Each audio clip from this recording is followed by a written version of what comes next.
on stage? So, raise your right hand. Repeat after Philippe. So, during the last 2 weeks, we had quite a bit of a debate online. And yesterday. And as well as yesterday with all kinds of consciousness-altering substances.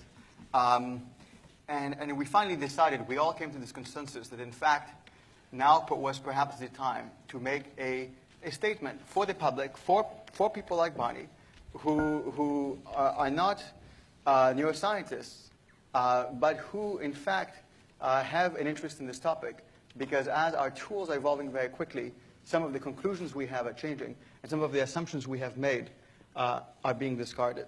And it might be obvious to everybody in this room that animals have consciousness. It's not obvious to the rest of the world. It's not obvious to the rest of the Western world. It's not obvious to people in the Far East and other places. It's not obvious to everybody. You have been a very, very sophisticated audience, and this has been an amazing lineup of speakers. Not everybody has this kind of, processing and access to such data. So I'd like to thank, obviously, the speakers, because none of this would have happened without you. Many of you came here from places near or far, Australia. Many of you traveled, with your own resources. You are all investors in this conference. You are all part of this scientific journey. And so with that being said, I'd like to begin reading this joint statement, which all of us have agreed on. So I'll be reading the first part. Then David Edelman will read the second part, and finally Christoph will close the conference with the very last part. So on this day of July 7, 2012, a prominent international group of cognitive neuroscientists, neuropharmacologists, neurophysiologists, neuroanatomists, and computational neuroscientists gathered here at the University of Cambridge to reassess the neurobiological substrates of conscious experience and related behaviors in human and non-human animals. While comparative research on this topic is naturally hampered by the inability of non-human animals, and often humans, to clearly and readily communicate about their internal states, the following observations can be stated unequivocally. First observation, the field of consciousness research is rapidly evolving. Abundant new techniques and strategies for human and non-human animal research have been developed. Consequently, more data is becoming readily available, and this calls for a periodic reevaluation of previous held preconceptions in this field. Studies of non-human animals have shown that homologous brain circuits correlated with conscious experience and perception can be selectively facilitated and disrupted to assess whether they are in fact necessary for those experiences. Moreover, in humans, new non-invasive techniques are now readily available to survey the correlates of consciousness. Second observation, the neural substrates of emotions do not appear to be confined to cortical structures. In fact, subcortical neural networks aroused during affective states in humans are also critically important for generating emotional behaviors in animals. Artificial arousal of the same brain regions generates corresponding behavior and feeling states in both humans and non-human animals. Wherever in the brain one evokes instinctual emotional behaviors in non-human animals, many of the ensuing behaviors are consistent with experienced feeling states, including those internal states that are rewarding and punishing. Deep brain stimulation of these systems in humans can also generate similar affective states. Systems associated with affect are concentrated in subcortical regions where neural homologies abound.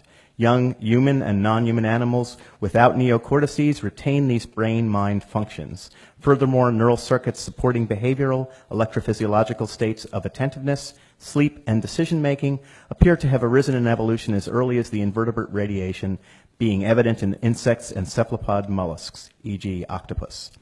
Third observation.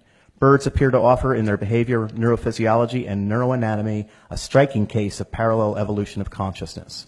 Evidence of near human-like levels of consciousness has been most dramatically observed in African gray parrots. Mammalian and avian emotional networks and cognitive microcircuitries appear to be far more homologous than previously thought. Moreover, certain species of birds have been found to exhibit neural sleep patterns similar to those of mammals, including REM sleep, as well as was demonstrated in zebra finches. Neurophysiological patterns previously thought to require a mammalian neocortex. Magpies in particular have been shown to exhibit striking similarities to humans, great apes, dolphins, and elephants in studies of mirror self-recognition. Final observation. In humans, the effect of certain hallucinogens appears to be associated with a disruption of cortical feed-forward and feedback processing. Pharmacological interventions in non-human animals with compounds known to affect conscious behavior in humans can lead to similar perturbations in behavior in non-human animals. In humans, there is evidence to suggest that awareness is correlated with cortical activity, which does not exclude possible contributions by subcortical or early cortical processing, as in visual awareness. Evidence that human and non-human animal emotional feelings arise from homologous and subcortical brain networks provide compelling evidence for evolutionarily shared primal affective qualia. Finally, we declare the following. The absence of a neocortex does not appear to preclude an organism from experiencing affective states. Convergent evidence indicates that non-human animals have the neuroanatomical, neurochemical, and neurophysiological substrate of consciousness, of conscious states, along with the capacity to exhibit intentional behaviors. Consequently, the weight of evidence indicates that humans are not unique in possessing the neurological substrate that generate consciousness. Non-human animals, including all mammals and birds, and many other creatures, including octopuses, also possess these neurological substrates. Now, in closing, I think we should all, both us speakers and as well as the audience, I think we should thank the organizer, the key organizers who made all of this extraordinary event possible. It clearly would not have been possible with your assistance and the assistance of your crew, and thanks for getting us all together. Thank you very much.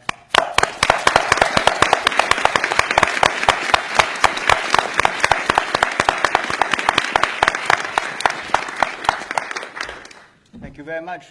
The Francis Crick Memorial Conference on Consciousness in Human, Non-Human Animals is now closed.